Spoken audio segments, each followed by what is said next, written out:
안녕하십니까. 하루의 경제 주식 마무리 경주마 화요일 순서 시작합니다. 지나고 보니 랠리가 펼쳐지고 있습니다. 우리 시장 벌써 7거래일째 상승 흐름 이어가고 있는데 미국의 이 부채 한도 협상 세 번째 협상도 실패했다라는데도 우리 시장 아랑곳 않고 오늘 꿋꿋하게 상승해 줬습니다. 랠리가 계속 이어질지 가늠하기 쉽지 않은 요즘이죠. 경주마 대표 기수 세 분과 함께 답을 찾아봅니다. 어서 오세요. 안녕하세요. 안녕하세요. 먼저 오늘 시장 짧게 한 줄 평 들어볼까요? 네. 저는 제 2차전을 많이 보고 있으니까 네. 공매도 2차전 공매도 친 공매도 세력들의 지금 목줄을 재고 있다 이렇게 말씀드리겠습니다. 네. 시작부터 아주 센 얘기를 하셨는데 아니 2차전지로 그냥 타이틀을 잡아가시기로 하신 거예요 이제? 아니 근데 그런 상황이니까 실제로 네. 지금 그 삼성전자라든가 하이닉스 쪽에 반도체 대표주의 롱을 치고 2차전지 대표주 네 종목에 숏을 친 그 일본 롱숏 펀드 쪽에서 네. 지금 진퇴양난에 지금 빠진 걸로 좀 파악이 되고요. 포지션이 노출된 공매도는 사살밖에 없습니다. 네. 전쟁터에서 전략과 위치가 노출되면은 네. 당연히 사살되겠죠. 근데 그걸 노리는 세력들이 지금 오늘 등장했다는 거죠. 그 얘기 좀 이따가 더 여쭤볼게요. 네. 자, 박 팀장님. 예, 본론 아니 한 줄 평인데 본론을 말씀하셔가지고 제가 깜짝 놀랐습니다. 네. 예, 사실 미국 증시나 한국 증시 지금 현재 시원하게 가진 않지만 또 그렇다고 빠지지 않는 시장이 이어지고 있는데 네. 왠지 모를 그런 싸함이 조금 느껴지긴 합니다. 왜냐하면 어떠한 거래량이 또 대폭 증가하는 것도 아니지만 어떠한 지금 S&P 500 같은 경우에는 4,200 언저리에서 왔다 갔다 하고 있고요. 코스피 같은 경우에도 이제 2,600을 뚫냐 못 뚫냐에 대한 어떤 기로에 서 있기 때문에 네. 투자자분들이 큰 기대를 좀 하시는 분들 많이 있을 것 같고요. 앞으로 좀 지켜봐야 될 그런 시장이 아닐까. 하지만 왠지 모를 싸움이 조금 느껴진다. 왠지 네. 모를 싸함. 네, 이렇게 좀 정리하고 싶습니다. 예. 네. 박 팀장님.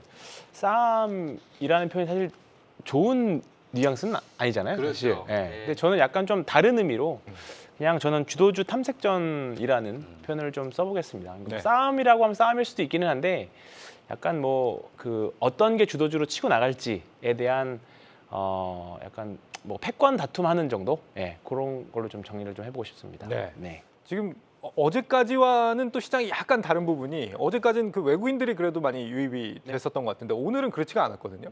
이거는 어떤 이유라고 봐야 될까요?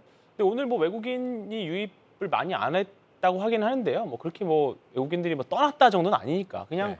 그동안 좀 많이 샀기 때문에 그냥 쉬었다는 정도이고요. 그 빈 공간을 기관들이 좀 채워줬었고 그렇다 보니까 그 기관들 수급이 이제 2차전지 쪽으로 많이 몰리다 보니까 2차전지가 좀 강했던 모습이었었고 저도 LG화학이나 LG에너지솔루션들 이제 상담하면서 이제 사실 다 좋은 모양을 다 또 맞춰가고 있습니다. 근데 이제 2차전지가 과거와는 다르게 이창환 차장님하고 좀 약간 큰 그림에서 비슷할 수 있는데 네. 세부적인 전략들은 좀 다른 것 같아요. 저는 방금 전에 얘기를 해봤더니. 네. 근데 좀 그 안에서 주도주들 경쟁 찾는 거. 그러니까 오늘 장이 정말 우리나라 최근 주식시장의 특징을 보여준 게 이차전지가 셌잖아요. 그러니까 다른 주식이 상대적으로 약한 모습들. 그동안에 좀 상대적으로 강했던 반도체나 자동차가 죽어버리는 그런 쉬어가는 그런 흐름이 있는 거고 요 흐름이 사실 아까 말씀하셨던 쎄함과 좀 약간 연동되는 것 같아요. 그래서 이제 다른 주식이 가면 어떤 한 섹터가 쉬어버리는 그런 장의 흐름이니까 특히나 요즘 외국인들 흐름은 상반기에 외국인들이 주식 산 거 생각하면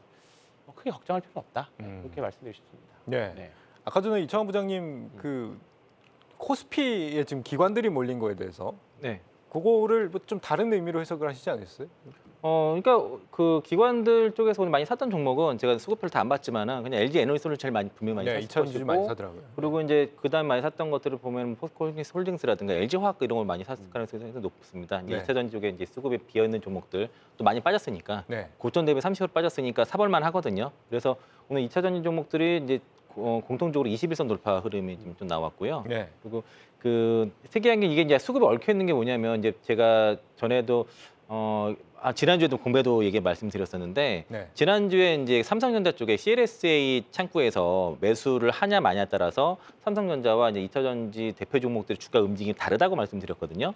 그게 이제 거의 확실한 것 같습니다. 지금 최근 며칠째 삼성전자와 SK 하이닉스 쪽에 그 프로그램 매도라든가 외국인 매도가 나오면요. 네. 반드시 반대편에 에코프로, 에코프로비엠, 포스코홀딩스, 포스코퓨처 이 네 종목이 매도가 같이 나왔고요. 삼성전자 하이닉스가 매도가 나오면 그 네 종목이 매수가 나옵니다. 아, 이게 지금 명확해요. 너무나 지금 포지션이 명확한데 특히 에코프로랑 삼성전자는 거의 데칼코마니로 수급이 움직이는 형태이고요. SK 하이닉스랑 LG화학이랑 이런 게 좀 연동돼서 움직이는 게 좀 눈에 좀 보였고, 그래서 보면은 오늘 장중에도 보면은 그 삼성전자를 외국인들이 매수를 하니까 에코프로랑 에코프로 매도가 나옵니다. 근데 기관들은 사는데 이 포지셔닝이 그래서 이제 한 세 가지의 큰 축이 있는 거로 제가 일단은 개인적으로 파악을 했고요. 네. 첫 번째는 이제 홍콩의 롱숏 펀드라고 많이들 이제 요즘 소문이 도는데 걔네들이 이제 반도체 대표 종목계 롱을 잡고 삼성전자, 하이닉스 롱을 잡고 2차전지 대표 종목들의 에코프로, 에코프로비엠, 포스코 퓨처엠, 포스코 홀딩스 이걸 하루에 800억에서 1000억씩 공매도를 치면서 숏을 잡은 상황에서 다른 외국인들 중에서는요 삼성전자, 하이닉스를 숏을 치고 있습니다. 네. 이게 최근에는 계속 그 네 종목 위주로 공매도가 늘었다가 지난주 금요일, 그러니까 이번 주부터 삼성전자, 하이닉스가 갑자기 공매도 상위에 올라왔어요. 근데 누군가는 그 롱을 잡고 있는데 다른 외국인은 이걸 숏을 치고 있는 상황이고, 네. 그러면 지금 이게 타겟이 그 2차전지 숏을 치고 반도체 롱을 치는 이 외국계 롱숏 펀드가 타깃이 될 가능성이 높고요. 그거는 기관들도 알고 개인들도 알고 외국인도 아니까, 그러면은 기관들 입장에서는 수익을 많이 내려고 그러면은 2차전지를 사면 되는 거고요. 그리고 그거를 노리는 다른 외국계에서는 삼성전자, 하이닉스가 숏을 치게 되면은 그 롱숏 펀드 입장에서는 다시 이제 쇼커버링 할 때 삼성전자, 하이닉스를 팔아야 되니까 그 숏친 외국인은 수익이 되겠고, 네. 기관들은 샀으니까 쇼커버 들어와서 올라가면은 수익이 되니까, 제가 볼 때는 이번에 그 공매도로 들어간 홍콩의 롱숏 펀드는 지금 진퇴양난에 빠졌고 외통수에 걸렸다라고 보고 있습니다. 네. 범인이 이제 홍콩 펀드다. 네, 아, 네. 그게 이제 이창환 부장님의 개인의 생각이신 거죠. 네. 이게 네, 뭐 맞습니다. 정확하게 이 팩트가 있거나 이런 건 아니고. 이제 수급표 보고서 그렇게 추정하고 있는 네, 거예요. 네. 추정치.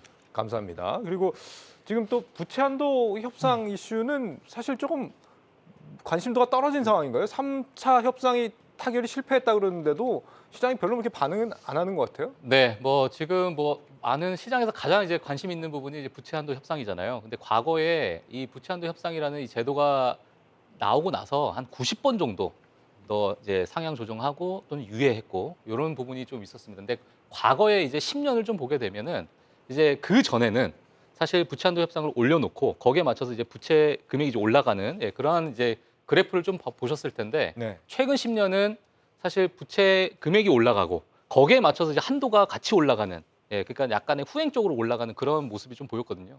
그걸 이제 보시게 되면 사실 예산안에 관련된 어떤 정치적인 어떤 입장들, 그리고 이제 대선이나 여러 이제 그런 부분들이 좀 있기 때문에 예산안을 먼저 심사를 한 후에 그 이후에 이제 부채 한도 협상. 그러니까 저희가 지금 좀 봐야 될 게 뭐냐면 부채 한도 협상을 하냐 안 하냐 이것도 중요하지만 이게 유예가 되느냐 안 되느냐. 왜냐하면 과거 10년은 유예를 했기 때문에 네. 그런 부분도 저희가 투자자분들이 조금 생각을 하셔서 꼭 6월 1일 날에 부채 한도 협상이 타결이 된다 안 된다 이렇게 보시기보다는 이게 또 결렬이 될 수 있고요. 그 이후로 또 어느 정도의 유예 기간을 저희가 또 봐야 될지를 저희가 또 투자자 입장에서 봐야 되기 때문에 그런 부분을 저희가 한번 같이 보시는 게 좋지 않을까. 하지만 이러한 이제 이슈들이 좀 많이 있지만은 지금 증시를 보시게 되면 그렇게 크게 움직이지 않고 있거든요. 예. 그러니까 이제 매크로적인 어떤 요인은 아마 과거보다는 좀 덜한 그러한 증시가 좀 이어질 것으로 좀 보고 있습니다. 너무 시장이 안 움직여서 한 번은 좀 뒤집어 놓을 거다. 그 의원하고 바이든 대통령하고 한 번쯤은 이렇게 뒤집어 놓는 상황까지 가지 않겠느냐 이렇게 보는 시각도 있긴 하더라고요. 네. 이게 만약에 지금 얘기를 들어보면 이제 바이든 대통령도 그렇고 공화당도 그렇고 어느 정도 이제 예산을 일부 좀 지출을 줄이겠다는 데까지는 합의가 된 것 같은 상황인데, 바이든 대통령은 여기에 대해서 그러면 부자 증세도 같이 하자 이런 입장인 거고요. 공화당은 그건 안 돼 이렇게 얘기하고 있는 거잖아요. 네. 이 부분이 어떤 식으로 결말을 맺을 거라고 보세요? 뭐 사실 지금 뭐 인플레이션 감축법이다 여러 이제 예산안이 이제 측정되어 있는 상태에서 그 부자 감세 같은 부분이 어떻게 이제 작용할지는 사실은 잘 모르겠습니다. 모르겠지만은 이게 어느 정도 이제 정치적인 어떤 합의 하에 그런 예산안이 이제 통과가 되는 것이기 때문에 부자 증세죠. 부자 증세. 예, 그렇죠. 네. 죄송합니다. 부자 증세인데 그런 부분에 있어서 이제 정치적인 어떤 합의가 어떻게 이루어질지는 저희가 좀 지켜봐야 될 것으로 좀 보여지고요. 네. 그리고 사실 저희가 좀 투자자분들 입장에서 저희가 걱정해야 될 부분이 과거에 이제 오바마 시절 때에 어떤 신용등급 강등이 됐어요. 근데 그때는 3개월 정도 증시가 크게 하락을 했고 그 이전 단계로 높아지는 데까지 한 6개월에서 7개월 정도 걸렸습니다. 그 부분이 이제 어찌 보면 미국 주식을 하시는 분들에 대한 또는 지금 한국 주식을 하시는 분들이 그렇게 또 과거에 어떤 그런 흐름이 패턴이 나오지 않을까 이 네. 부분이 좀 우려하는 부분인데 네. 이걸 이제 어떻게 정치적으로 좀 풀어갈지는 저희가 조금 지켜봐야 되는 부분이라고 보여집니다. 예. 이게 만약에 결국에 예산 지출을 양측이 합의를 해가지고 소폭 줄인다.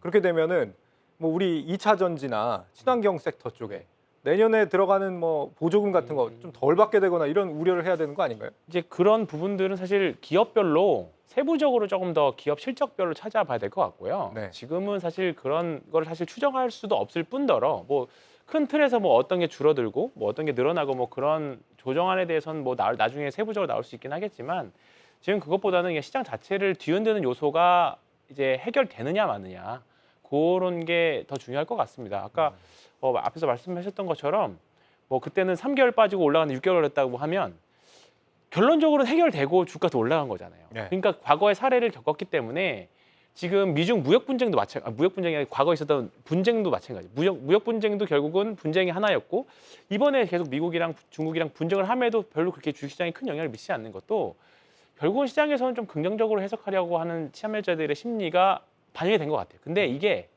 시장이 하락장이거나 시장이 뭔가 완전히 무너졌을 때 이게 2021년도 말이나 2022년도 초에 이런 이슈가 나왔다면 저는 벌써 시장이 더 많이 빠졌을 거라고 봐요. 근데 지금은 시장이 어느 정도 바닥을 확인하고 이제 앞으로 좋아질 거를 가정하고 리바운딩이 나오는 상태에서 이런 뉴스가 나오면 그러니까 결국은 시장이 괜찮을 때 악재는 둔감하게 작용을 하고 그러니까 좋을 때는 호재는 더 강하게 작용하잖아요. 그렇기 네. 때문에 지금 구간에서는 사실 계속 우리가 시장의 심리 사실 안 좋은 부분들 건드림에도 시장이 빠지지 않는다라는 거는 어떻게 보면 시장이 눌러줘야 되는 시장에서 지금 버티고 있잖아요. 이거는 어떻게 보면 시장이 세다라고도 저는 생각을 할 수 있다고 봅니다. 그래서 네.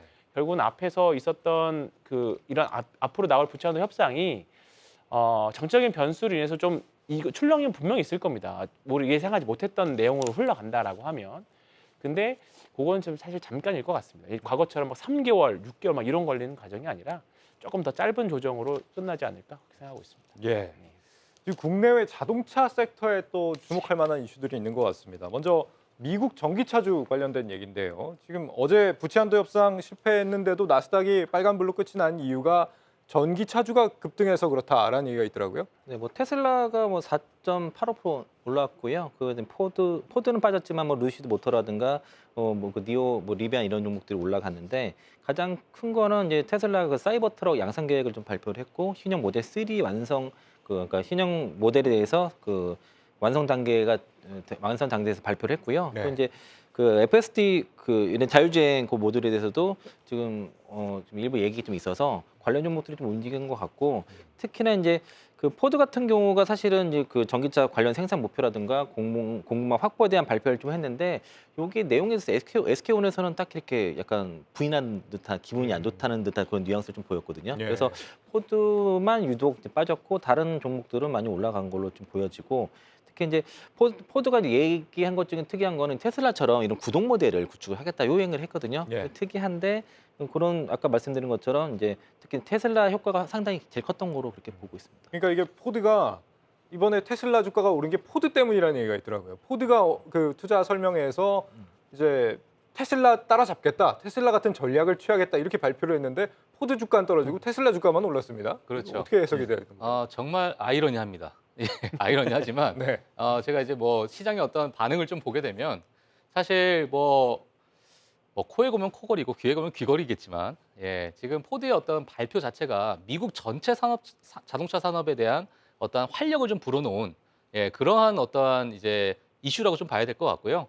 이제 포드가 앞으로 추구하는 어떤 방향성 또는 본인들의 어떤 청사진이 지금의 테슬라와 좀 비슷하니까 결국에 테슬라 좋은 얘기 아니냐 이렇게 좀 나오는 그런 부분도 없지 않아 있습니다. 네. 거기에 이제 루시드와 리비안 뭐 저희 서학개미 분들이 저도 좋아하고 또 많은 분들이 또 투자를 하셨는데 사실 고점 대비해서 많이 빠졌어요. 많이 빠졌지만은 이런 부분에서 저희가 조금 조심해야 될 부분이 뭐냐면 아직은 실적에서 그렇게 크게 어떤 성과를 내지 못하고 있는 상황이기 때문에 네.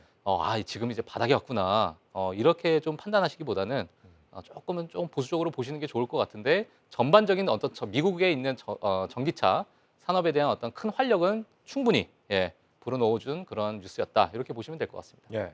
오늘 우리 2차 전지주가 강세를 보인 배경에도 이런 그 테슬라를 포함한 전기차주의 어떤 강세, 미국의 이 부분이 같이 영향을 미쳤다고도 볼 수 있을까요? 그럼요. 오늘 뭐 사실 장 시작하기 뭐 아침에 출근하시면서 다 알았을 거예요. 오늘은 2차 전지 세겠구나.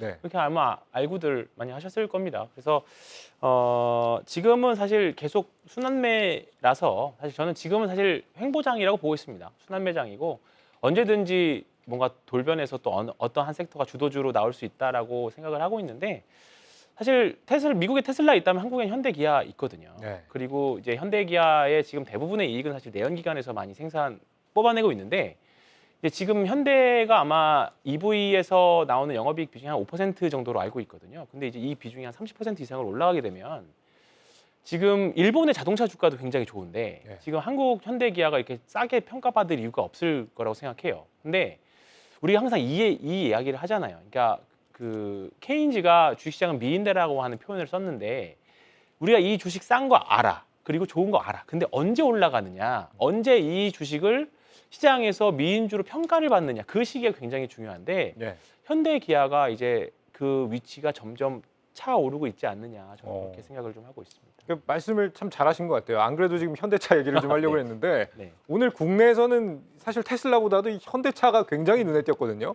월스트리트 저널에서 이제 얘기를 한 거죠. 현대차를 대서특필을 하면서 현대차가 어떻게 이렇게 멋있어졌나 이런 얘기를 했더라고요. 내용이 이제 뭐 그 의사결정이 굉장히 빠르게 실행되고 있다는 것과 그리고 네. 이제 해외 인재 영입을 해서 이제 디자인 쪽으로 많이 좋아졌던 그 얘기를 하고 있었고요. 그리고 현대차가 지금 특히 아이오닉 5랑 6가 미국에서 생각보다 잘 팔리고 있는 게 그 아이라이법 시행을 하게 되면은 보조금을 못 받기 때문에 판매가 잘 안 될 거라 생각했는데 네. 지금 그 주요 이제 이 고객들이 평균 연평균 소득이 25만 불 이상이 되다 보니까 원래 이제 보조금을 받지 못하는 그런 고객들이라서 영향을 별로 안 받는다는 그런 좀 뉴스도 있었고 그리고 현대차 지금 공장 가동률이 국내는 뭐 지금 100% 넘어갑니다. 지금 117%, 뭐 체코도 100% 채고 있어서 지금 전 세계에 있는 공장 가동률이 지금 거의 풀캐파 지금 돌아가고 있어서 분명히 장사 잘 되고 있는 거는 눈으로 확인되고요. 네. 전기차 쪽의 비중만 잘 올라가면 되는데 현대차가 다만 아쉬운 거는 지금 그 배터리 쪽의 확보가 좀 늦었기 때문에 2025년 되게 되면은 미국에서 전기차 시장 대량 생산 시대가 벌어지거든요. 그런데 지금 포드라든가 다른 이제 그 GM이라든가 다른 이제 미국의 이제 전기차 완성차 업체들에 비해서 그때 당시에 생산되는 그 대수가 차이가 많이 납니다. 그래서 사실은 지금 그 전기차 판매 비중 올라가면서 주가는 계속 저는 우상향가를 좀 보고 있지만은 네.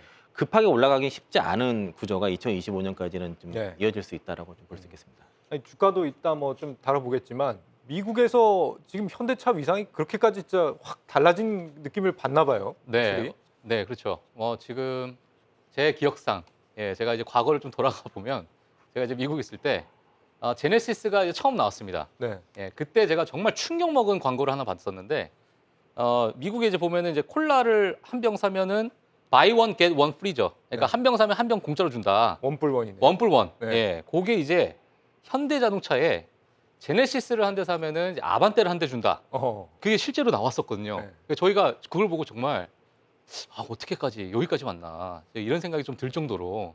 그리고 이제 현대차면 뭐 과거 지금은 워낙 좋은 차지만 과거에는 이제 약간의 저소득층 분들이 많이 타던 그러한 이제 자동차였기 때문에 이미지가 좀 좋지 않았던 건 사실이에요. 예. 근데 최근에 들어가지고 현대차의 어떤 경영 방침이나 아니 미래 먹거리에 대한 여러 가지 투자 때문에 이 이미지 자체가 완전히 탈바꿈한 거는 저희가 다 느낄 수 있을 거라고 좀 보여집니다. 지금 네. 현재 뭐 미국에 계신 분들도 아마 많이 느낄 거라고 저는 뭐 믿어 의심치 않는데 이런 부분에 있어가지고 여러 이제 디자인적인 부분 그리고 젊은 친구들이 그래도 뭐 현대차를 그래도 좀 살려고 하는 그런 마음가짐 자체가 지금 현재의 어떤 현대차가 좀 있기까지의 어떤 과정을 좀 보여주지 않았나 이렇게 좀 보여주고 있습니다. 예. 이제는 뭐 꽤 고소득자들도 많이 이용하잖아요, 그죠? 네, 그 미국에서는 이미지가 많이 좋아지고 네. 이제 특히 이제 그 대형 차들 이제 그런 차들 많이 팔리고 있는데 국내는 좀 이미지 쇄신이 아직 안 되는 안 되고 것들이 있습니다. 좀, 네. 좀 문제가 있죠. 특히 네. 이제 그 팰리세이드 같은 경우가 지금 국내랑 미국에서 판매 가격이 거의 더 2배 이상 차이가 나다 보니까 네. 소위 말해서 이제 미국에서 까먹은 거를 국내 소비자를 통해서 그걸 충당하는 그런 구조라서 이런 것들도 좀 완벽하게 해결이 된다 그러면은 현대차가 더 거듭날 수 있을 거라 좀 보고 있습니다. 예. 아유, 신랄한 조언까지. 네, 현대차 오너신 것 같습니다. 예. 마음에 안 드신가? 근데 뭐 아이오닉 5 같은 경우는 그래도 미국에서 꽤 고소득자들이 많이 이용한다고 네, 그 들었는데. 리스로 많이 들어가고 있고요. 리스로 하게 되면 한 7,500달러 인센티브를 또 받게 되니까 네. 또 리스 시장에서 지금 현대차라든가 기아차가 아마 거기서는 두각을 많이 나타냈고 또 미국 시장에 진출하는 전략도 지금 리스 쪽으로 지금 현재는 그러니까 네네. IRA법의 소외를 받기 전까지는 리스 시장을 공략하는 쪽으로 좀 그렇군요. 가닥을 잡고 있습니다. 근데 황 팀장님 지금 네. 그 우리가 보면 1분기에도 그렇고 현대차 어닝이 굉장히 서프라이즈잖아요. 폭발적으로 어닝은 나온 데 네. 비해서 주가는 그렇게 폭발적인 정도는 아니다는 생각이 들거든요. 네. 여기에 대해서 어떻게 봐야 돼요? 근데 지금 현대 기아 주가를 보면 주가는 폭발적이지는 않지만 그냥 혼자서 그냥 자기 갈 길 그냥 계단식으로 얌전하게 올라가고 있습니다. 알게 모르게. 그래서 네. 사실 이러다가 사실 주가라는 게 지금은 주가가 뭔가 익사이팅하게 오르지 않다 보니까 사실 뭐 언론이나 여기 뭐 이제 여기저기 매체에서 사실 주목을 받고 있지는 않거든요. 근데 아까 제가 잠깐 말씀드렸던 그 EPS 그 프리미엄 그 밸류에이션을 재평가받는 과정이 분명히 올 겁니다. 그게 뭐 올 연말이 될 수도 있고 뭐 내년이 될 수도 있고 당분간 또 안 올 수도 있긴 하지만 사실 지금 힌트를 사실 일본에서 잘 찾고 있어요. 일본이. 일본의 최근에 도요타나던가 혼다 주식을 보면 밸류에이션 상승이 굉장히 많이 올라왔습니다. 지금 PER이나 PBR로 봐도 굉장히 싸거든요. 그러면 대형 섹터들 중에서 지금 아까 제가 아예 서두에 약간 주도 탐색전이라는 말씀을 드렸는데 하반기 주도를 과연 지금 다 예상하고 있는 반도체가 가져갈까 아니면 전 자동차가 가져갈까에 대해 고민을 굉장히 많이 하고 있거든요. 네. 근데 저희가 셋이서 대화하고 있던 내용들 중에서 힌트들이 몇 개 나왔었어요. 디자인에 대한 이야기도 나왔었고 밸류에이션 상승에 대한 이야기도 나왔었고 전기차의 이제 판매 비중이 높아지면서 밸류에이션 상승을 줘야 된다 그런 얘기도 나왔었는데 우리가 2009년, 2010년도에 기아가 완전히 달라졌던 기억이 있습니다. 그때 당시에 K5가 디자인이 완전히 혁신이 되면서 그때 당시에 차화정 시대에 일렀던 뭐 전차까지 갔었던 그때 시기가 있었거든요. 그러면 지금 분명히 국내 소비자들도 저랑 약간 시각이 좀 다를 수 있는데 네. 저는 굉장히 현대 기아에 대한 시각이 국내 소비자들 많이 달라졌다고 네, 생각하거든요. 그럼요. 네. 그래서 지금 엄청 많이 많이 하시잖아요. 네, 네. 요즘에. 그러니까 뭐 우리는 사실 뭐 미국 소비자들, 뭐 한국 소비자가 뭐 미국 소비자들 대비해서 뭐 봉이다 뭐 이런 얘기도 평가들도 많이 있긴 하지만 아까 뭐 1+1 이야기도 했지만 저도 그렇게 들었었거든요. 되게 네. 아쉬웠는데 지금 그때 당시에는 제네시스 브랜드가 막 초기 당시에 이제 판매 활로를 엄청 넓히기 위해서 어쩔 수 없는 선택이라는 이야기도 사실 들었었습니다. 그러니까 그 판매망을 네트워크를 구축하기 위해서. 근데 이제 지금 그 판매망이 어느 정도 많이 작성이 이제 열렸고 그다음에 뭐 인센티브라던가 그다음에 테슬라는 지금 가격 인하를 하지만 현대차는 가격 인하 전혀 없거든요. 오히려 역으로. 왜냐하면 현대차는 지금 구간에서는 전체 이익의 90% 이상은 아직은 내연기관에서 하고 있습니다. 근데 그 전환 기간이 올해라고 저는 판단을 하고 있어서 이 기관이 제 뭐 말씀드렸던 스토리가 올 여름부터 해서 먹힌다라고 하면 현대기아는 지금 충분히 좋은 구간으로 판단해도 그리고 뭐 이제 현대차 우선주 같은 경우는 분기 배당으로도 준다고 하니까 배당주에 대한 메리트까지 있다라고 하면 충분히 재평가받을 시점이 되지 않았나 자동차는 저는 그렇게 생각하고 있습니다. 예. 현대차, 기아 좀 충분히 많이 올랐다고 보시는지 외국인들 같은 경우는 자동차 부품주 쪽을 또 매수하는 분들도 많다 그러던데 여기가 이제 미중 갈등의 수혜를 자동차 부품주가 본다 이런 얘기도 있는 모양이에요. 그건 정확히 모르겠지만 자동차 부품주들 싼 기업들 많이 있거든요. 네. 이제 영업이익 배에서 이제 POR 기준으로 해서 뭐 4배 안 되는 기업들 좀 막 숫자 널렸기 때문에 찾아보시면은 뭐 지금 괜찮은 기업도 많이 있고요.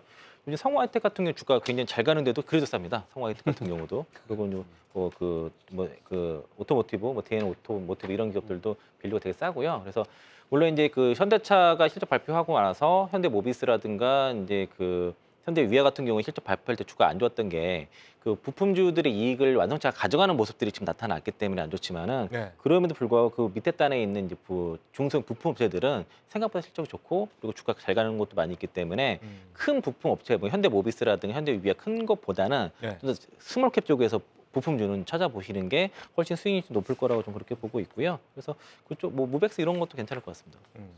타이어주 쪽은 어때요? 이게 타이어가 보니까 전기차용 타이어가 또 따로 있더라고요. 보니까 뭐 전기차는 가속력을 굉장히 초기 가속력이 빨라가지고 마모가 심하고 뭐 하중도 더 나가가지고 무겁다 뭐 이런 얘기 하던데 타이어주 쪽은 어떻게 봐야 될까요? 뭐 사실 제가 방금 말씀해드리려고 했었는데 네. 네, MC님이 다 말씀해 주셨습니다. 네. 사실 타이어가 이제 어떤 소모품이잖아요. 예, 소모품이기 때문에 근데 그게 이제 전기차 시대로 전환이 되면서 이 주기가 엄청나게 빨라질 것이다. 그렇다 보니까는 이제 타이어 쪽으로 이제 많은 이제 수급이 좀 몰리지 않을까 이런 예상을 많이 하시는 분들도 있으실 것 같고요. 하지만 뭐 과거에 어떤 여러 가지 노조 파업이나 또는 뭐 공장에 불이 났거나 네. 그런 부분 때문에 많은 분들이 또 이제 좀 이제 아파하셨던 네. 그런 좀 기억이 있는 그러한 또 회사라고 볼 수 있을 것 같은데요. 사실 타이어는 앞으로도 전기차가 사실은 지금의 어떤 타이어 모형을 또 변화할 수 있는 하나의 그 산업군이라고 볼 수도 있고 꼭 지금의 어떤 모양을 유지해야 될 필요는 없거든요. 네. 그리고 안에 들어가는 이제 소재나 여러 가지 이런 부분이 많이 변화가 일어나는 그런 부분이기 때문에 앞으로도 만약에 부품주를 좀 보신다면 타이어 관련된 섹터도 나쁘지 않을 것 같다 이렇게 네. 보고 있습니다. 예. 그 타이어 같은 경우에는 지금 그 실적 발표를 했는데 그 금호 타이어랑 그리고 이제 그 한국 타이어 같은 경우가 이제 실적 잘 나왔고요. 넥센 타이어는 이제 어닝 그 쇼크 수준으로 지금 컨센 하회가 나왔는데 네. 이제 금호 타이어는 저점에서 거의 많이 올라가지고 이제 그 12개월 포워드 PR이 12배까지 찼고요. 그리고 좀 싼 거는 이제 그 한국 타이어 정도만 보시는 게 좋을 것 같습니다. 타이어 쪽 투자를 하시는 분들은 거기 네. 한 6배 정도 선이 움직이고 한국 타이어. 네, 그리고 이제 타이어 쪽의 투자 포인트는 핵심은 사실은 전기차 쪽의 판매, 그러니까 프리미엄 전략도 중요하지만 물류비에 있습니다. 그러니까 이게 상당수 물류비가 지금 완연하게 하락 추세에 있기 때문에 지금 이익이 좀 좋아지는 것이고요. 네. 물류비가 올라가게 되면 그대로 더 영업 마진의 그 훼손이 있기 때문에 이 물류비 관찰을 잘해야 되는데 지금은 이제 코로나 때는 물류비가 급증해가지고 실적도 되게 안 좋았고 판매도 안 됐는데 이게 물류비 하락 사이클로 좀 들어갔기 때문에 실적 좋은데 이게 끝나는지 여부를 잘 보셔야 될 것 같고요. 포인트는 거기에 보시고 종목은 그냥 한국 타이어 종목만 보시면 좋을 것 같습니다. 예. 네. 거기에 뭐 제가 조금 하나 첨언하자면 이제 원자재 가격도 많이 떨어지고 있습니다. 네. 예, 이제 지난해 뭐 이 3분기인가요? 예, 그때서부터 이제 원자재 가격도 많이 떨어지고 있는 상태이기 때문에 그런 부분에서 어떤 이익 개선이 조금 보일 수 있다. 예, 그렇게 또 볼 수 있을 것 같습니다. 예. 예. 황 팀장님도 그 앞서서 이제 현대차 기아에 대한 네. 전망을 좀 좋게 해주셨는데 자동차 부품주 쪽은 또 어떻게 보시는지 궁금한데요. 부품주 할 거면 저는 그냥 현대기아 완성차 업체 보는 게 더 낫다 생각하고 있고요. 네. 그나마 지금 말씀하셨던 타이어 쪽, 그러니까 지금 우리 여기 나왔던 종목들이 어떻게 보면 지금 시장에서 탄력적으로 움직이는 종목들이거든요. 네. 근데 그게 답입니다, 사실. 그러니까 안 움직이는 종목이 이 종목도 가겠지라고 사서 기다리는 것보다 그냥 저는 밸류에이션 비싸도 그냥 갔던 애들이 세거든요. 사실 예를 들어서 넥센 타이어, 그 금호 타이어가 지금 사실 가장 좋은 모습을 보여주고 있는데 싼 건 사실 한국 타이어잖아요, 밸류에이션은. 그러면 사실 여기서 금호 타이어가 대장주의 역할을 일단 주가는 보여주고 있는데 금호 타이어가 부러지면 한국 타이어도 부러져요. 결국은 같은 섹터로 어차피 모둠으로 그룹 집단으로 움직이기 때문에. 그래서 차라리 저는 뭐 퍼 100배를 가더라도 샌노 하는 게 낫다. 네, 저는 약간 추세 추종자의 개념이라서 그렇게 말씀드리겠습니다. 예, 네. 알겠습니다. 그리고 대망의 이제 2차 전지 얘기를 해볼 차례입니다. 이창훈 부장님, 삼성 SDI를 다시 봐야 한다 이런 말씀 주셨어요? 네, 뭐 죄송합니다. 어제 이제 한국경제TV에서 이제 방송 전화로 한 말씀드렸고요. 네. 이유가 이제 그 테슬라 쪽의 원통 배터리 4680 배터리 납품 가능성이 굉장히 높다라고 좀 볼 수 있겠고 최근에 이제 이재용 회장이죠. 이제 테슬라 일론 머스크 CEO를 만났는데 네. 그 만난 뉴스를 가지고서는 굉장히 뭐 반도체 쪽에 협업이 있을 거야 그 뉴스가 굉장히 많았거든요. 그런데 5월 14일 날 나왔던 뉴스가 사실은 이게 그 일론 머스크가 독대를 되게 싫어합니다. 원래 독대를 잘 안 해요. 그런데도 불구하고 독대를 했다는 거는 뭔가 굉장히 급한 사인이 있을 텐데 그게 바로 배터리 때문이었다라고 좀 볼 수 있겠고요. 네. 그 이유가 테슬라가 이제 그 미국 환경청에 제출한 그 4680 배터리 기반의 그 모델 Y 주행 테스트 결과가 나왔는데 그 에너지 밀도가 그 2170 배터리를 장착한 모델 Y 롱 레인지 AWD 대비해서 에너지 밀도가 13% 낮게 나왔습니다. 네. 이게 이제 개발 사실 실패한 거로 볼 수 있겠고요.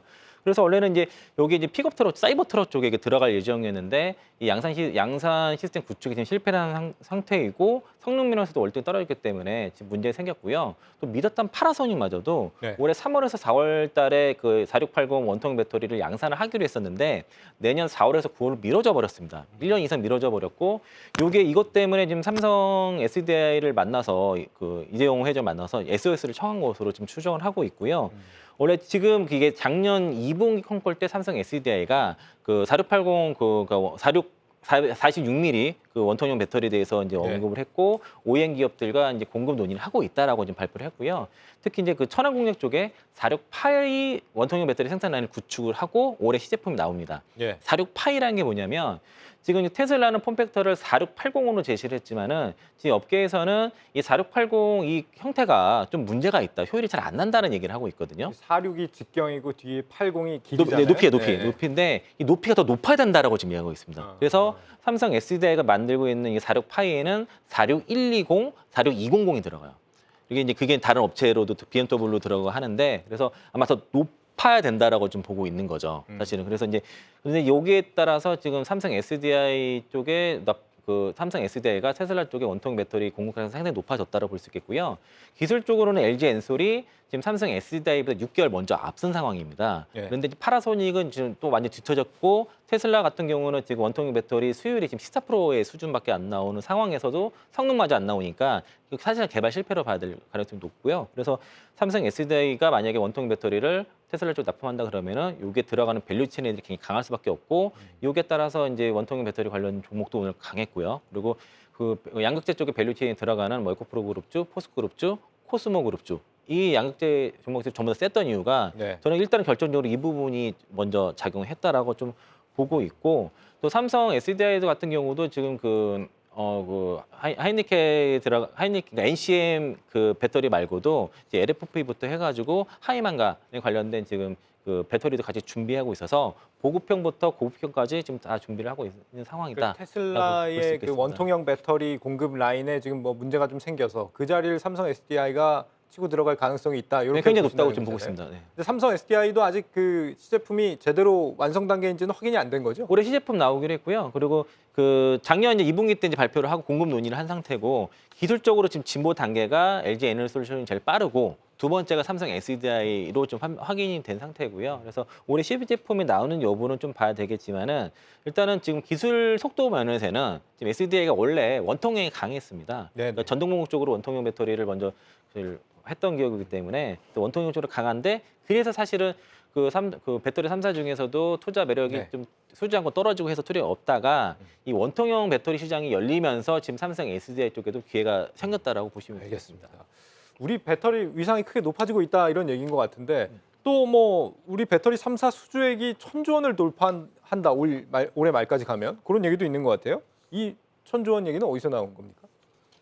일단 뭐 1,000조 원은 사실 저희 K배터리 3사 수주 보면은 이제 LG 에너지솔루션, SK온, 삼성 SDI 이렇게 좀 볼 수 있을 것 같은데 근데 중요한 거는 지금 이제 수주 잔액 자체가 이제 775억 원이다.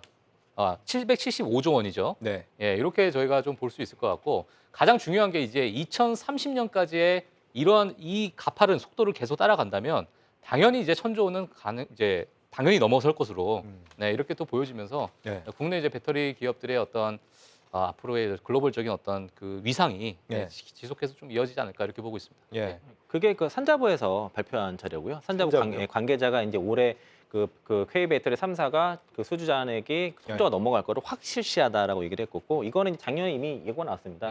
그 배터리 수장과 768조 정도 되고 지금 SDI가 뭐 100조, SK온이 300조, 그리고 LG 에너솔루션이 385조 이렇게 나왔는데 실제로는 지금 삼성 SDI가 한 140조 정도로 지금 추정을 하고 있거든요. 그러니까 이거 발표보다는 지금 현재 구간에서는 또 높고요. 올해 뭐 1,000조 확실하게 되겠고 이게 산술 계산하시면 됩니다. 그러니까 그 배터리 수장과 1,000조면은 양극재 쪽은 한 40에서 50% 매출 비중이기 때문에 뭐 400조에서 500조 시장 이런 식으로 해서 각 그 비율별로 시장 계산하게 되면 뭐 분리막, 음극재 다 시장 계산되니까 그거 계산하시면서 한 투자하시면 좋을 것 같습니다. 2차 전지주 방향성을 놓고 지금 의견들이 굉장히 분분한 상황인데 일단 이창환 부장님은 더 간다는 입장이시잖아요. 네. 그 근거를 좀 짧게 좀 들어볼 수 있을까요? 짧게. 그냥 실적이죠. 실적이 네. 지금 뭐 에코프로비엔 같은 경우에는 올해 실적까지도 좀 반영이 좀 덜 된 상태이고 그 지난번에 30만 원 넘었을 때는 올해 실적은 다 반영된 거로 봤는데 네. 그 간단하게 그냥 명확한 거는 작년에 이제 영업이익 비해서 POR이 40배 정도였고요. 그러면 올해 할인해서 35배, 연간으로 이제 5배씩 줄여가지고 하다 보면은 그 캐파가 명확하거든요. 그 캐파에다가 양극재 가격 톤당 뭐 5천만 원, 뭐 6,500원 곱하고 영업이익률 뭐 7%냐 8%냐 요거 하게 되면은 매출 영업이익 다 나오고요. 요게 따라서 그 영업이익 배수 넣게 되면 적정 시가총액 나오니까 연도별로 다 나오거든요. 그거를 쭉 밸류에이션 테이블을 봤을 때는 지금 에코프로비엠의 그 적정 그 주가 및 시가총액은 올해 지금 많이 빠르진 바람에 예. 지금 현재는 올해 수준 정도 반영됐다라고 보면 좋을 것 예. 같습니다. 형님 물 한 잔 하셔야 될 것 같습니다. 예, 괜찮습니다. 거의 뭐 강연을 해주시고 예, 예, 계시는데. 리튬 시장도 논쟁이 굉장히 좀 뜨거운 것 같습니다. 요즘 이제 석유 공룡인 엑슨모빌까지도 리튬 시장에 뛰어든다. 뭐 이런 얘기도 있던데 가격이 그래서 오른다는 얘기도 있고 떨어진다는 얘기도 있고 뭐 의견이 뭐 정확하게 정리가 안 되는데 어떤 상황인 겁니까? 리튬 가격 지금? 이것도 제가 네. 짧게. 예, 네. 리튬 가격은 이제 그 중국이 아무래도 탄산 리튬 가격이 많이 떨어지다가 네. 최근 저점에서 굉장히 많이 올라왔거든요. 뭐 1.50% 정도 올라왔는데 그러니까 중국이 전기 시장이 이제 포화 시장에 그러다 보니까 배터리 공급 강이 들어갔고 거기에 이제 탄산 리튬 가격이 많이 떨어졌고요. 반면에 이제 수산화 리튬도 같이 떨어졌는데 방향성은 같습니다. 다만 이제 탄산 리튬에 보다도 좀 덜 떨어졌고 그 네. 스프레드 차이는 더 오히려 많이 벌어졌고요. 이 수산화 리튬이 이제 그 엑슨모빌이 이제 수산화 리튬을 생산한다. 요거는 사실 되게 상징적인 의미가 있다고 보는 게 진짜로 전기차 시대가 오는구나. 예, 그 내연기관차 시대 가고 이게 굉장히 상징적인 사건이라고 이렇게 인식하시면 좋을 것 같고요. 예. 이제 2025년부터는 이제 전기차 대량 생산 시대가 가기 때문에 이제 그 수산화 리튬 가격은 더 올라갈 가능성이 높습니다. 이게 이제 공급은 한정되어 있고 수요는 올라가고 정제 시설이라든가 광산 개발은 한정되어 있는 반면에 네. 수요는 급증하기 때문에 이게 이제 2025년부터는 본격적으로 이제 그 리튬 쪽이 쇼태지 가능성이 높아서 그러니까 2025년 전까지는 좀 이렇게 횡보할 수가 있지만은 그 이후에 리튬 가격은 우상향으로 보는 게 타당하다라고 보고 있습니다. 예. 이런 리튬이나 2차 전지 관련주에 대해서 혹시 뭐 황 팀장님 더 보태실 만한 뭐 전망이나 평가해 저는 제전지 편한 거는 포스코홀딩스밖에 없는 것 같아요, 사실. 예, 편하게. 그러니까 저는 이제 PB 센터에 있다 보니까 너무 이게 심하면 사실 아무것도 못 하거든요. 네. 그래서 약간 좀 편한 주식들을 많이 말씀드리는데 그래서 뭐 아까 말씀했던 SDI나 LG 에너지 솔루션이나 포스코홀딩스 위주로 사실 매매를 좀 많이 하고 있는 편이긴 합니다. 그리고 리튬에 대해서는 사실 뭐 지금은 사실 최근에 가격이 좀 많이 빠지긴 했습니다만 당연히 수요가 늘어날 거라고 보기 때문에 그 부분에 대해서 사실 포스코홀딩스가 제가 IR을 한 작년에 잠깐 갔었을 때 포스코에서 한 2017년도부터인가 준비를 했었더라고요. 네. 이제 그게 이제 효과로 나오는 게 올해부터잖아요. 올해부터고 이제 우리가 그 기업 가치가 기업의 DNA가 철강 회사에서 이제 2차 전지 소재 회사로 바뀌는 게 포스코홀딩스다. 그 논리가 이제 올해 정확하게 들어먹히기 시작한 거니까 이 부분에서는 포스코홀딩스는 사실 개인적으로는 삼성전자보다 더 장기 투자할 위치 아닌가 그렇게 생각하고 있습니다. 네, 포스코 홀딩스 네. 강조를 해주셨습니다. 자, 다음으로 최근 눈에 띄게 올랐던 이 반도체 섹터는 아주 중요한 일정을 앞두고 있습니다. 바로 엔비디아의 실적 발표. 내일 밤에 이제 실적 발표가 예정이 돼 있는데 박 팀장님, 네. 뭘 주목해서 봐야 됩니까? 엔비디아 실적? 엔비디아는 뭐 단연 지금 AI 또 인공지능에 관련된 또 섹터이기 때문에 뭐 과거에 다른 이제 반도체 기업에 비해서 정말 많이 올라왔거든요. 네. 연초 대비해서 지금 약 한 120%가 올라왔습니다. 예, 그렇기 때문에 이제 그런 부분에 대해서 조금 과열되는 게 아닌가라는 이제 우려 섞인 좀 관점도 좀 있어요. 그리고 이제 지금 퍼 자체도 179배, 거의 뭐 180배에 가까운 이런 부분을 좀 보여주고 있기 때문에요. 이번에 이제 실적 발표 저희가 봐야 될 부분 단연 데이터 센터가 되지 않을까 이렇게 보고 있습니다. 데이터 센터요? 네, 그렇죠. 데이터 센터에 관련된 그 영업이익이나 매출이 어떻게 이제 드라마틱하게 좀 보여질지 그 부분에 대해서 좀 볼 수 있는데 그 외에 나머지 나머지 이제 부분들은 사실 그 중요도가 좀 상대적으로 좀 낮은 부분이 있기 때문에 이번에 이제 데이터 센터에 관련된 영업이익을 좀 보시는 게 좋을 것 같고요. 하지만 지금 월가에서는 이런 얘기도 좀 나오고 있습니다. 만약에 조금이나마 좀 실망스러운 실적이 나오더라도 앞으로 이제 인공지능 또는 데이터 센터에 들어가는 여러 가지 이제 투자 비용이나 이런 것들은 변함이 없기 때문에 그 지금의 이러한 수요를 절대로 이 공급 쪽에서 뭐 어떻게 보면은 이거를 만족시킬 수 있을까 이런 부분에 있어서는 여전히 갈 길이 멀다. 여전히 올라갈 가능성이 높기 때문에 그런 부분을 좀 보는 그런 월가의 시각도 있거든요. 하지만 뭐 앞서 말씀드렸다시피 너무 이제 과하게 올라왔던 부분 이렇게 과하게 올라오게 되면은 약간의 또 조정도 또 있을 수 있고요. 또 이제 지금 신규 투자를 또 하고 싶으신 분들은 이번 실적 발표를 한번 보시고 어떻게 흘러가는지를 먼저 체크하신 후에 그다음에 한번 주가를 한번 보시는 게 좋지 않을까 이렇게 좀 보고 있습니다. 예. 저희는 이제 엔비디아의 실적에 따라서 다른 관련주들의 움직임을 추정해 보기 위해 이 실적이 궁금한 건데 1분기 실적이 안 좋더라도 2분기 가이던스가 좋으면 괜찮은 거예요? 그렇죠. 이제 지금 미국 시장의 가장 큰 부분이 바로 가이던스입니다. 과거에 이제 뭐 디즈니나 물론 이제 섹터가 좀 다른 부분이 있긴 하지만 뭐 디즈니나 아니면 에어비앤비 같은 경우에도 괜찮은 실적을 보여줬어요. 근데 지금의 이제 가이던스를 봤을 때는 생각보다는 가이던스가 좀 좋지 않을 수도 있다. 이런 이제 언급 때문에 주가가 조금 출렁거렸거든요. 네. 그러니까 엔비디아도 마찬가지로 이 가이던스에 저희가 좀 집중을 해서 봐야 될 부분이 있고요. 나머지 기업들도 마찬가지입니다. 지금 현재에 나와 있는 물론 이제 악재라고 하긴 좀 그렇지만은 지금 나와 있는 여러 가지 그 재료들이 그렇게 좋은 재료들이 많이 없기 때문에 그리고 이제 고금리가 고착화돼서 쭉 가게 되면 어떠한 아킬레스건적인 부분에서 또 터질지도 모르는 그렇다 보면 이제 IT 기업들이 많이 올라왔던 고퍼주들이 또 이렇게 조정을 줄 수 있거든요. 그렇기 때문에 그런 부분을 저희가 한번 좀 지켜봐야 될 부분이라고 저는 좀 보여집니다. 예. 엔비디아 실적이 우리나라 주식 중에는 어떤 섹터에 영향을 주는 겁니까? 이 일단- 반도체입니까? AI입니까? 둘 다죠. 둘 다. 네, 어떻게 보면 큰 틀에서는 반도체가 가장 위에 있고 그 밑에 이제 AI도 하나의 섹터로 되어 있고 사실 뭐 AI 반도체라고 하면 이게 단순하게 뭐 인공지능 뭐 챗GPT만 보는 게 아니라 뭐 차량용 반도체도 AI가 들어가고 하는 거니까 큰 네. 틀에서는 큰 폭으로 봤을 때는 이제 반도체 전반적인 뭐 온기가 되살아나지 않을까 이렇게 좀 생각을 하고 있습니다. 일단은 잘 나왔으면 좋겠고요, 저도. 일단은 네. 서버도 말씀하셨던 서버도 사실 대부분의 다른 빅테크 회사들이 전망하기로 2분기부터 턴을 할 걸로 일단 예상을 하고 있거든요. 다만 물음표들은 다 붙어 있습니다. 그러니까 2분기부터 바닥을 예상하지만 하고 점점점 정도거든요.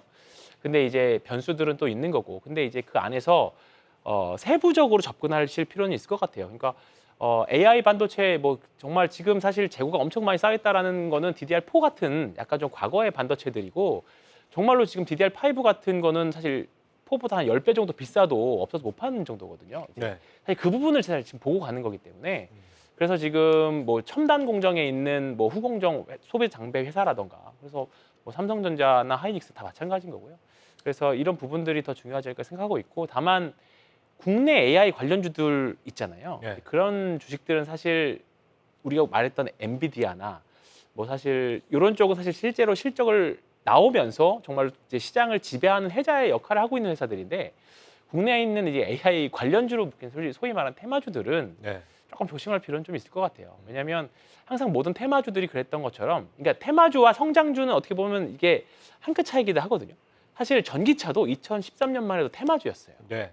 근데 그게 2019년, 20년 오면서 그게 실적주가 되고 성장주가 되면서 주가 폭발했던 거거든요. 근데 지금 AI 관련 주식들도 지금 국내에서 굉장히 많이 있지만 지금 어쨌든 다 내러티브든 기대감으로 올라가요. 올라가다가 이제 조금 생각보다 실적을 내놔봤을 때 거기에 걸맞지 않는 주가를 갖고 있는 주식들은 당연히 조정이 나오겠죠. 그러고다가 나중에 정말로 AI와 관련된 정말로 그 실적을 갖고 있는 레퍼런스를 나오는 종목들은 정말 찐 시세가 나오겠죠. 예, 그게 대표적으로 네이버이지 않을까 저는 좀 그렇게 생각을 하고 있습니다. 네. 좀 옥석가리기 할 네. 필요는 있다. 네. 이런 경계감 있는 네. 말씀을 해주셨고요. 엔비디아가 어느덧 반도체 시총 1위가 됐습니다. 지금 뭐 과거 이제 삼성전자가 이제는 뭐 3위까지 밀려나고 앞으로 이게 아무래도 뭐 AI 반도체 때문일 거라고 예상은 되는데요. 앞으로 이 반도체 시총 1위라는 자리는 완전히 엔비디아가 그냥 공고하게 가져가게 될까요? 뭐 미국 시장을 좀 보게 되면 네. 뭐 과거에 엑소모빌이 시총 1위였던 적이 있었고요. 또 이제 제너럴 일렉트릭도 뭐 예전에 또 시총 1위였던 적이 있고 뭐 지금이야 뭐 애플 천하지만 또 애플이 또 언제 또 시총 1위가 될지 또는 물러날지 그건 아무도 모르거든요, 사실. 네. 그러니까 뭐 엔비디아도 시총 1위의 어떤 황제 자리에 등극했지만 앞으로 이제 메가 트렌드에 맞춰서 어떤 수요가 보일지 그 부분 저희가 좀 봐야 될 부분이 있고요. 네. 근데 지금의 이제 시총 1위가 됐다 반도체 섹터 분야에서 많은 큰 의미가 있는 것 같고요. 이게 네. 하나의 메가 트렌드를 단적으로 보여주는 예라고 좀 볼 수 있을 것 같습니다. 그러니까 SK 하이닉스가 17위까지 떨어졌다니까 저는 좀 충격을 받았는데 삼성전자가 다시 탈환할 수 있는 뭐 가능성 이런 건 좀 기대해 볼 수 없는 겁니까 우리가? 삼성전자가 탈환을 한 1위 자리로 삼성전자 1위 있지 않습니까? 반도체 시총. 글로벌. 글로벌 네네네. 네. 쉽지 않을 것 같고요. 이게 이제 이게 파운드 쪽이 좀 어느 정도 올라오지 않는 이상은 아직은 네. 좀 시기상조인 것 같고 삼성전자 주가가 이제 올라가는 시점이란 제가 이거 설명 좀 드렸었는데, 그러니까 이제 1차 바닥과 2차 바닥 랠리 그 3단계 사이클을 말씀드렸지 않습니까? 네. 지금 이제 바닥은 쩍지었고 그리고 그다음에 이제 이 그 2차 랠리가 나올 시점에 지금 기다리고 있는 거거든요. 그게 이제 고객사 재고가 줄어드는 걸 확인해야 돼요. 그러니까 지금 그 삼성전자의 재고가 줄어드는 게 하기는 게 아니라 지금 아직도 재고는 늘어나고 있습니다. 재고 증가율이 감소하는 거지. 고객사 재고가 줄어들면 그때부터 신규 수요와 그리고 교체 수요가 본격적으로 발생하면서 그때부터 삼성전자가 랠리가 나오거든요. 그래서 네. 그걸 지금 아직은 때가 이른 거고요. 그리고 나서 그게 실적으로 연결될 때 3차 랠리가 나오고 그때 SK 하이닉스 같은 주가 굉장히 세게 그때는 SK 삼성전자보다 SK 하이닉스 들어가야 됩니다. 그때는 그러니까 실적 장세에서는 하이닉스 잡아야 돼요. 그때는. 근데 이게 지금 아직은 다 순서가 있고 네. 나무를 심었으면 그게 물 주고 크고 가지 치고 그다음에 열매를 맺어야 되는데 지금 이제 나무 심고 이런 상황에서 그 열매 맺길 기다리면 안 되거든요. 그렇겠네요. 빨라. 시기가 안 맞고요. 그래서 지금 삼성전자가 바로 치기에는 타이밍이 안 맞고 또 특히 장비 종목 그다음에 칩 메이커 보고 장비 보고 그다음에 나중에 소재 봐야 되는데 예. 지금 장비주들 실적 나온 종목들 그러니까 적자가 안 나오는 종목들이 지금 12개월 선행 PER이 지금 밑에 있는 게 15배고요. 한미 반도체 같은 게 지금 21배입니다. 그러니까 약간 밸류 부담이 있는 거예요, 지금. 그래서 실적 추정치가 상향되고 그게 자꾸 이제 선행 PER이 12개월 포드 PER이 낮아지는 것들이 확인되면서 이게 가야 되는데 지금 그거 실적이 반영되는 것보다 더 빠르게 주가가 올라가고 있기 때문에 네. 좀 지금은 아직은 반도체가 주도적으로 삼성전자 치고 가기에는 때가 아니다라고 네. 말씀드리겠습니다. 예. 이제 한 2분 30초 남았습니다. 우리 증시가 이제 좀 회복이 되는구나 싶다면 일본 증시는 지금 폭풍 성장하고 있습니다. 일본 증시 니케이 지수 33년 만에 최고치라 그러던데요. 네. 예. 일본은 사실 어떻게 보면 한국 지금 정치적인 뭐 대만과 중국의 정치적인 분쟁에서 어떻게 보면 수혜를 보고도 있다라고 좀 생각하고 있어요. 그러니까 일단은 워렌 버핏이 작년부터 매수를 했잖아요. 네. 거기서부터 사실 좀 관심 많이 일으켰었는데 미국이랑 이제 대만이랑 중국이랑 대만이랑 분쟁이 있다 보니까 어떻게 보면 한국도 그 라인에 걸리다 보니까 그 대피처로 사실 일본으로 가는 그런 경향도 좀 있고 그다음에 일본 증시 자체 내에서 약간 PBR 1배 미만 종목들은 좀 뭔가 조치를 취해라. 약간 내부적인 뭐 그런 추산도 좀 있었던 것 같습니다. 그래서 여러 가지 것들이 많이 맞물렸던 것 같고 사실 아까 말씀드렸던 것처럼 자동차 주식들 그다음에 뭐 일본 도쿄 디즈니랜드 뭐 이런 회사들 굉장히 많이 올라가고 있거든요. 그래서 지금 일본이 당장은 좀 굉장히 많이 올라가고 있기는 한데 예. 결국은 사실 분쟁들이 해결이 된다라고 정치적인 이슈가 해결이 된다라고 하면 네. 그 수급을 다시 한국으로 갖고 오지 않을까. 저는 약간 기대 섞인 희망 좀 말씀드리겠습니다. 정치적인 분쟁 네. 이슈가 한국 증시에 부담을 주고 있어서 그렇죠. 그렇다는 네. 말씀이세요? 네, 네. 대체제로 일본을 찾아가는 네. 수요가 있을 것이다. 이제는 뭐 그러니까 일본은 잃어버린 30년 아니고 되찾은 30년이다 이렇게도 평가를 하던데 진짜 버핏이 살 때 좀 바로 따라 샀어야 되는데 그렇죠. 아쉬움이 있더라고요. 네. 사학개미들은 근데 벌써 사고 있다면서요, 많이들. 네, 지금 많은 분들이 뭐 매수하고 있는 상황. 보니까 뭐 이토츠 상사, 이거 상사주, 그리고 상사주. 미쯔비시 상사, 스미모토 상사 이런 거 많이 사고 그게 다 있고요. 버핏이 산 주식인가요? 맞아요. 그리고 이제 그 마루메니 그 종합 상사 이거 많이 사고 있고 네. 그리고 아식스 많이 삽니다. 아식스 스포츠. 아식스요? 아식스. 네. 이거 원래 일본 거. 어. 그거 많이 사고 그리고 네. 다치치 산쿄 그리고 제약회사 이런 것들 주로 그 일본 투자자분들이 많이 사신다고 이렇게 전해지고 있습니다. 우리나라 투자자들이 일본에서 네, 일본 사고 주식 있다. 사. 일본 상사들은 이제 광물 자원 쪽에 포트폴리오를 많이 갖고 있다라고 알려져 있는데, 그러니까 같은 투자 아이디어를 국내에 있는 종합 상사에다가 좀 넣어보는 건 어떨까 싶기도 해요. 이건 어떻게 보세요? 뭐 포스코 인터내셔널이라든지 어디가 있을까요? 네. 사실 상사라고 하면 포스코 인터내셔널 정도 보는 게 맞을 것 같아요. 왜냐하면 뭐 GS 그룹에서는 GS 글로벌이 있고 뭐 지금 생각나는 게 STX 있고 그다음에 뭐 여러 가지 있기는 한데 네. 사실 상대적으로 좀 작죠. 예, 작고 광물만 하는 게 아니라 여러 가지 것들을 하기 때문에 좀 약간 마진율도 좀 작고 특히나 이제 변동성이 좀 상대 좀 적은 부분들이 좀 있어요. 그래서 사실 다른 뭐 내가 주식을 살 돈이 있는데 사실 좀 우선순위에서 밀리는 거 아닌가? 사실 이처전지 사지 상사주를 살까? 약간 자산 배분 차원에서 하다 보면 점점 좀 밀리는 거 아닌가? 네. 생각이 좀 듭니다. 그 광물 쪽으로 본다면 아까 황 위원장님 말씀하신 포스코홀딩스 보는 게 맞고요. 그 포스코 인터내셔널 올해 연간 실적이 안 좋습니다. 네. 올해 이제 실적 둔화가 좀 안 좋을 거로 지금 거의 예상하기 때문에 오늘 뭐 때문에 안 좋은 거예요? 그러니까 그 이제 제품들이 많이 지금 환율도 안 좋고 그리고 많이 하향 안정화되기 때문에 매출이 줄어드는 거죠. 그래서 지금 그 오늘 급락했거든요. 한 5%대 급락한 게 이유가 이제 목표가 하향 리포트도 나왔기 때문에 상사 쪽은 우리나라는 상사 쪽보다도 굳이 광물 쪽 보시면 아까 말씀하신 그냥 그거 사시면 되겠고요.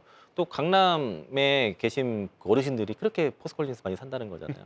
계셔서 많이 알 겁니다. 혹시 2차 전지에 대한 어떤 내심, 사심이 들어간 것 같은 느낌이 좀 살짝. 네, 저 사진 봤습니다. 예. 우리 박 팀장님도 마지막으로 그러면 이 네. 상사, 종합 상사에 대해서 한 30초만 짧게 좀 평가를 네, 해주실까요? 일단 성장이 되는 분야를 발굴해야 되는데 지금 일본의 그 투자 포인트를 보게 되면은 원자재 가격이 앞으로도 좀 갈 것이다라는 부분이 있지 않을까. 네, 이러한 부분을 워렌 버핏의 어떤 투자의 포인트로 좀 잡고 있어서 그 부분 같이 보시는 게 좀 좋을 것 같습니다. 예. 네. 이 1분기에 이 우리나라 카드빚과 신용대출 잔액이 역대 최대 규모로 감소했다 이런 분석이 나왔죠. 긴축의 여파가 이제 실물 경제로 점점 이제 파급되고 있는 게 드러나고 있다라고 보여지는데 건강한 종목을 찾는 옥석 가리기가 이제부터 정말 중요해질 때가 아닌가 싶습니다. 그래서 내일 저희 경주마 이 종목 특집으로 준비가 돼 있습니다. 내일도 많은 시청 바라겠습니다. 고맙습니다.